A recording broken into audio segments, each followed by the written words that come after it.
up YouTube? Welcome back to our channel. We're at the San Diego Safari and we are going to go in right now and we're going to walk through it and see how it goes. Yeah. Okay guys, so we're actually inside right now and this is how the entrance looks.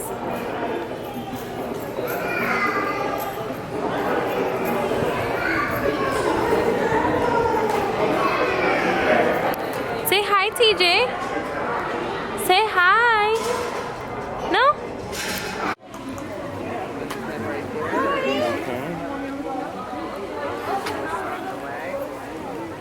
Hi, Birdie. Hi, Birdie. Okay, so as soon as you walk in, they have the information, maps, and schedules right there. And then here is a bird, which is pretty crazy. Okay guys, so it's our first time coming here. So this is the park, what they have, everything and all, everything that we have to see before we leave. And this is kind of cool because they have rides that you can take. Oh, they have, I think, like a little train up there, right? Yeah. Like a safari little train. This So place is massive. this place is very big. I thought it was a lot smaller. We'll see what we can do today. We're in the entrance. So it looks like on this side they have strollers and wheelchairs. So my husband's gonna go see how much they cost for. So it looks like we're going through the African Adventures first.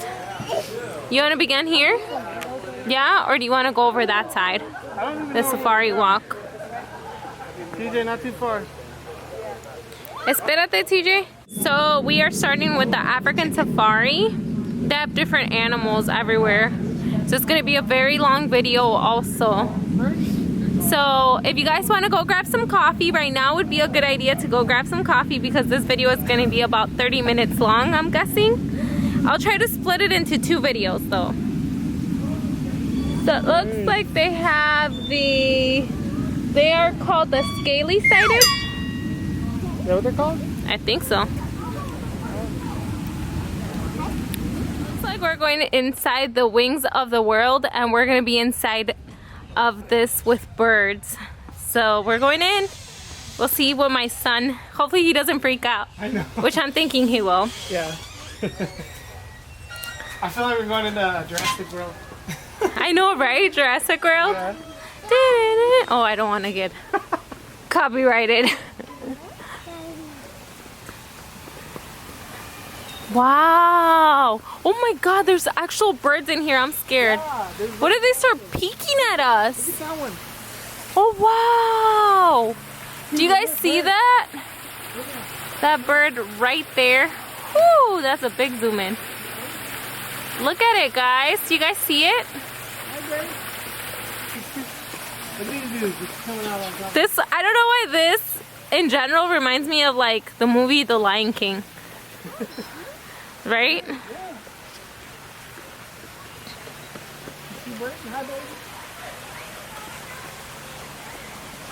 My god. I hope we don't get pooped on.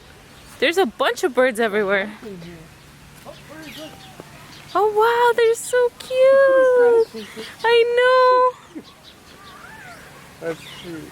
He's like yelling at it. Looks like they have little duckies here, and my son's excited to see them.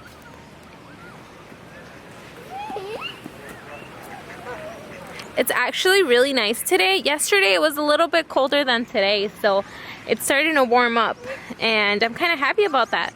We came in good weather before the winter time. Okay, so we're gonna see where we're going next because the park is so big. I don't know where we're going. And they have a couple of shops here. They look really pretty. Oh, they have coffee, Sam. Oh, they do. And I was actually craving coffee this morning, so I might get some coffee today.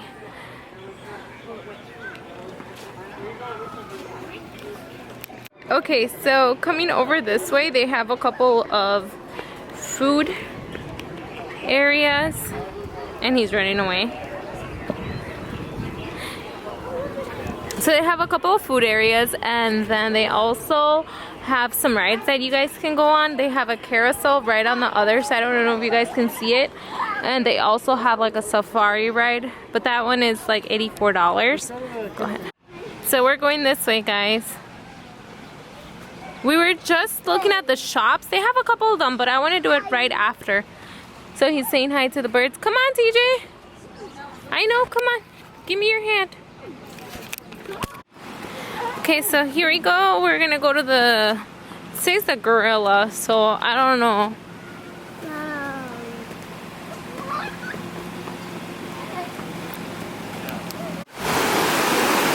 This looks so cool.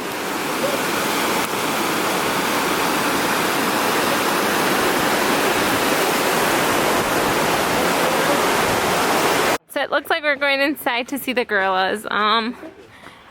What do you suggest? It's gonna be outside or what? I think it's all outside. So I don't know if we're gonna actually encounter an actual gorilla, but that's what I I was. think they're in an enclosure, but Oh, I'm saying, okay. like, we're gonna be outside. Is there any other ones? Okay, guys, so we are here seeing the gorilla, and it's just chilling there. Okay. Even more habitat. Oh god. You're gonna take the elevator down and follow the red sign. Oh yeah.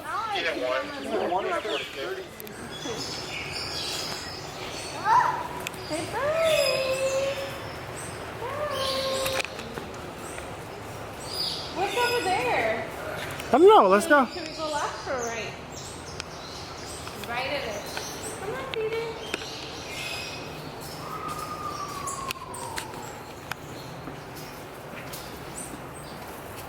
Is it open?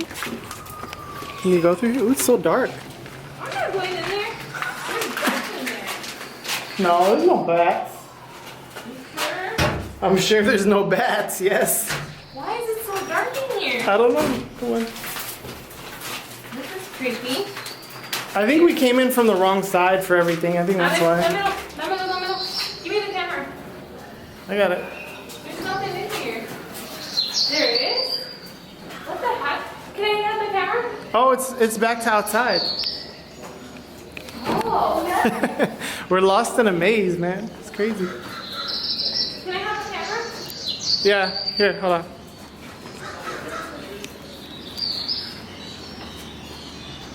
Yeah. We're back outside. The entrance is on this side. You want to go inside? Are we gonna go to that one thingy? Yeah, the petting zoo's out back the way we. Or I think we can go this way, maybe. That way. Yeah. Come on, Here, TJ. here's the camera.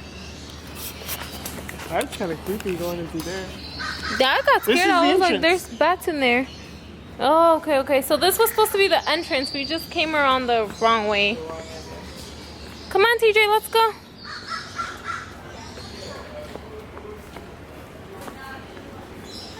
We're going into the village playground. He's really interested in that water ball.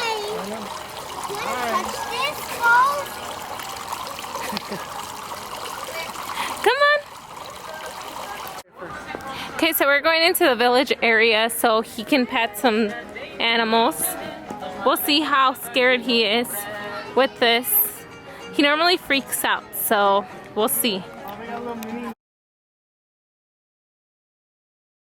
Okay guys, so we're taking the train right now.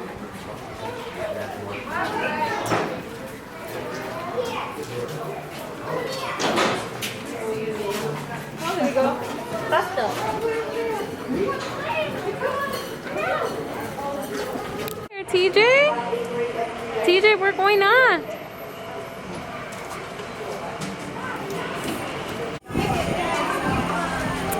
All right, so we're gonna go ahead and we're gonna get in one of the trains here, or trams here. I guess it's gonna be this one. Are you guys ready to go? I'm ready. You ready? Yes, I'm ready. You ready? Are you ready? Yeah.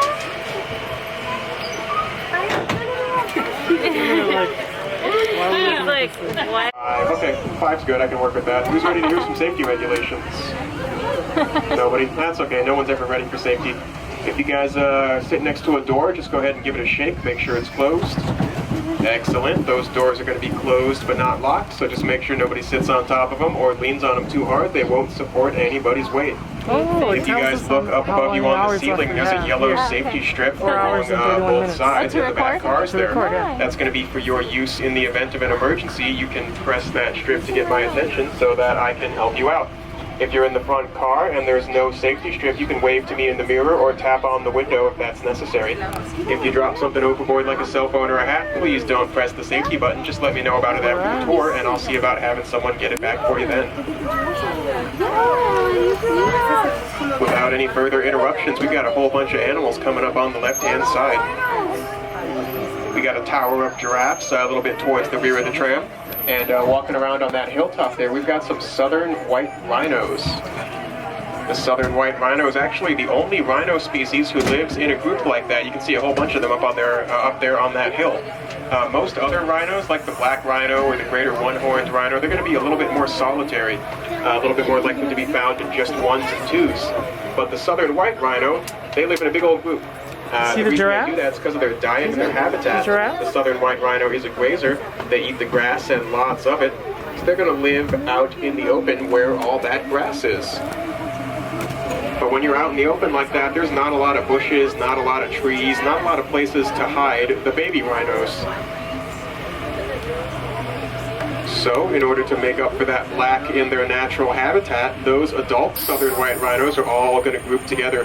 They're going to form that crash. It's kind of like having a group daycare center on hand at all times. Plenty of extra eyes and ears to make sure those little ones stay safe.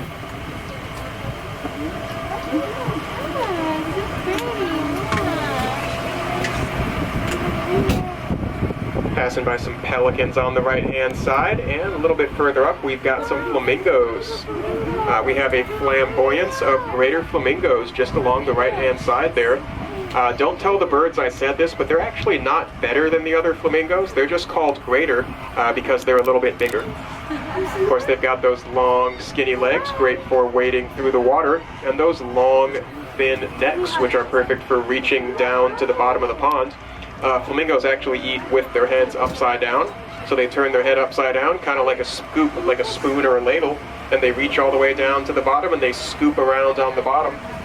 Looking through the mud and the muck down there, trying to find little shrimp and krill and various other good food items they can eat. So we're going to be talking a little bit today about animal adaptations and how these various different animal species are adapted to survive and fit into their habitat or their environment.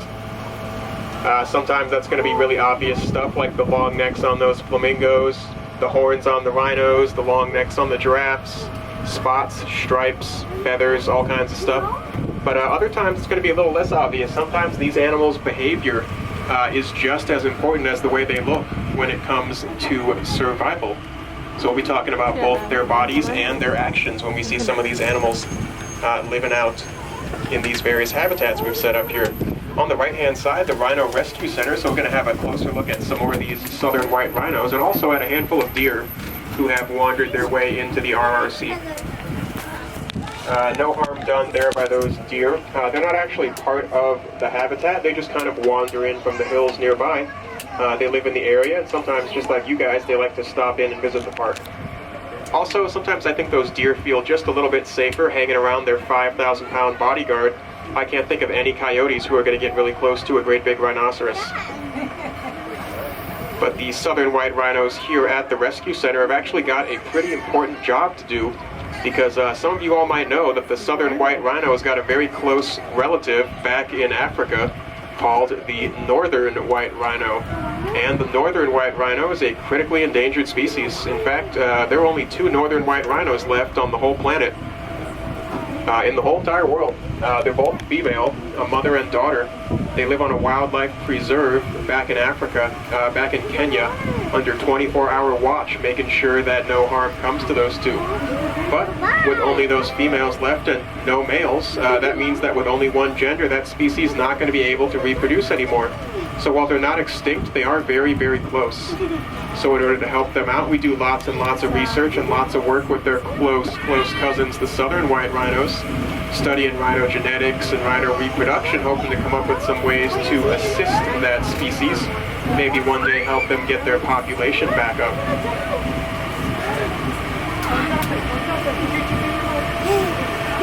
Looking out on the left-hand side, we have not only that pond filled with many lovely birds, but out beyond it we have our southern Africa field habitat. And I can see a few antelope starting to dot the opposite shoreline there. I see some hemsbok. Those are the very, very light grayish-brown antelope with the long, straight horns that we probably can't see because they're a little bit too far away, but we'll get a good look at them in a moment when we come around the corner.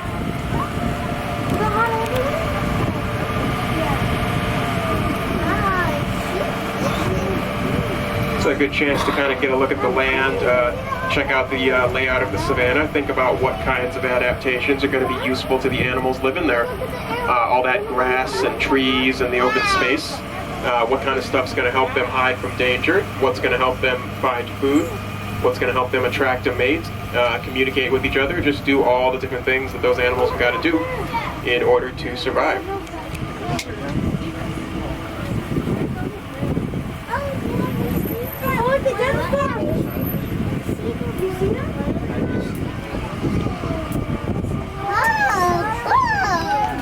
Coming by on the right-hand side, we've got the reason why our breeding programs are so successful here at the park. We've got a fleet of storks on standby right back there near the rear of the tram.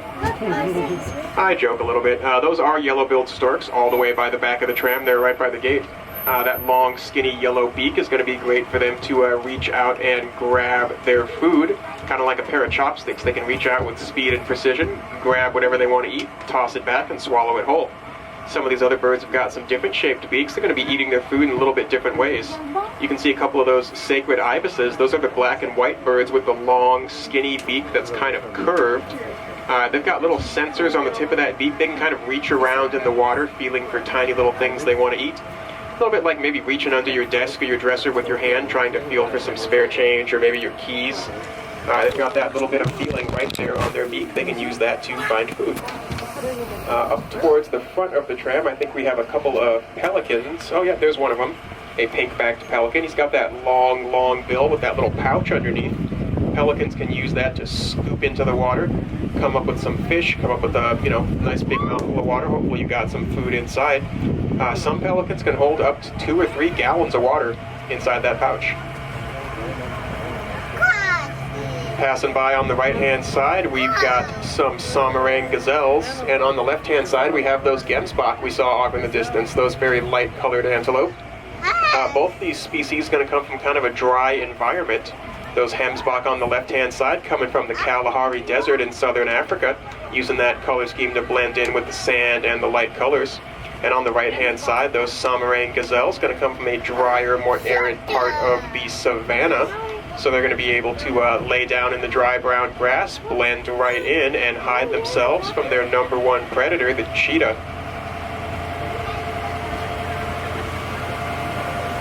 A few more antelope species we can see way off on the left-hand side. We'll probably talk a little bit more about them when we come around and get a closer look at them. We have those great big elands walking around, those large light brown antelope.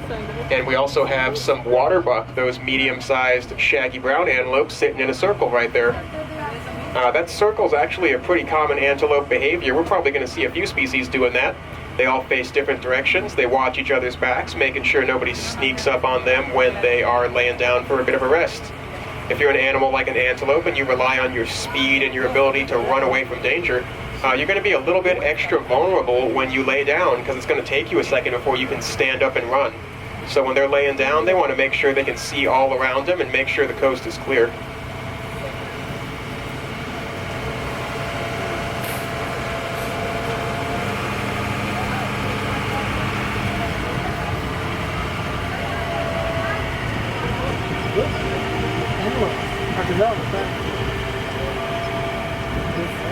Hope you guys haven't forgotten those circles, because coming up on the left-hand side, we got one more. Actually, we're going to see it kind of just on the other side of these buildings here. We have some sable antelope. Those are the dark brown antelope with the long curved horns. Making two circles actually. We got one back here. And there's another one a little bit further up, kind of like half a circle. So I did say a lot of species do that, so it's going to be pretty common. A lot of the different animals we see today might be making those little formations, helping to make sure they are safe. Of course, they are safe here at the park. There's no lions coming through the habitat here, but these animals don't know that, so they are always going to practice their best safety measures. There's also somewhere around here, oh, I think he's still behind the rock. There's a little baby sable antelope about the size of a chihuahua. Okay, so if you guys look, we see those 3 or 4 antelopes sitting in a half circle. A little further ahead, there's some buffalo all hanging out under those trees. In between the antelope and the buffalo, where the ground kind of raises up a little bit, there's a bunch of light brown rocks. One of those rocks is just a little bit more dark than the others, and that's a baby antelope. Really, really hard to see if you guys can pick him out there.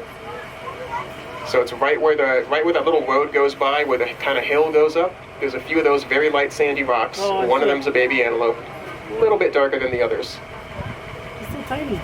Sorry if I gave you guys a very, very difficult viewing task, but just in case anyone does happen to see him, he's a cute little guy. If anyone's got like a good zoom lens on your camera or maybe some binoculars, you might be able to pick him out of those rocks there.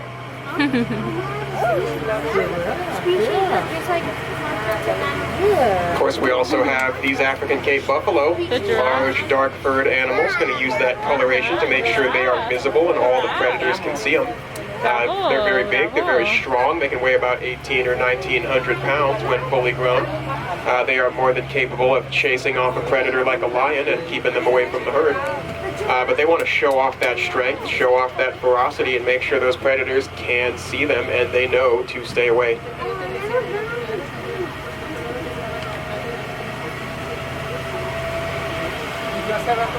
Of course, we've also got the Maasai giraffe.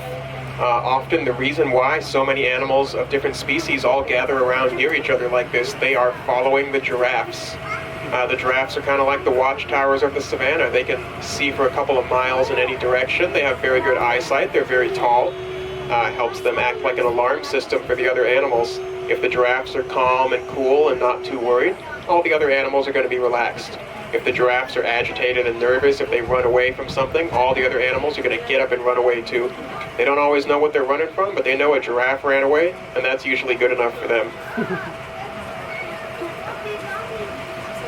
On the right-hand side, we have some Somali wild asses hanging out under the trees there. They kind of look like donkeys, they kind of look like horses, they kind of look like zebras. They are related to all